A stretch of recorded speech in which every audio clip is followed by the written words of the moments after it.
Hello everyone and welcome back to another Far Cry 4 tutorial. In this video, I'm going to show you how you can change the control settings on the Far Cry 4 game. So let's get started right away. First of all, open up Far Cry 4 on your device, and once you are inside the main menu, just tap on the appropriate settings button or navigate to it and click on it. Now from the settings page, in order to change your control settings, if you are playing with the gamepad, tap on the gamepad option.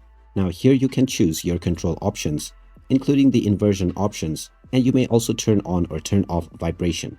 If you enable aim assist, it will make it easier for you to aim your targets, and you can choose your auto drive settings between automatic and manual. You can also add auto aim while driving by choosing this toggle, and once you tap on a control scheme, you can redefine your controls. From the gamepad layouts option, you can choose PlayStation or Xbox format depending on your joystick type, and you may also invert your button layouts. If you are playing with a keyboard and mouse, you can simply go into the keyboard and mouse option, and you can set up acceleration for your mouse if you wish, and also set up your acceleration value.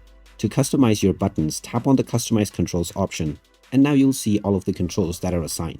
Just click on any control that you wish to redefine, and once you see the question mark icon, just tap on the button that you wish to set.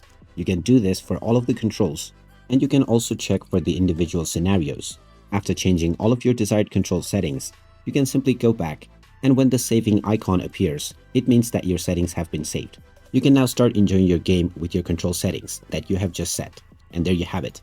That is how easy it is to change the control settings on the Far Cry 4 game. If you find this video helpful, don't forget to hit that like button and subscribe to our channel if you haven't done so already. Also ring that notification bell to never miss another update from us. Thanks for watching, and I'll see you again in the next one.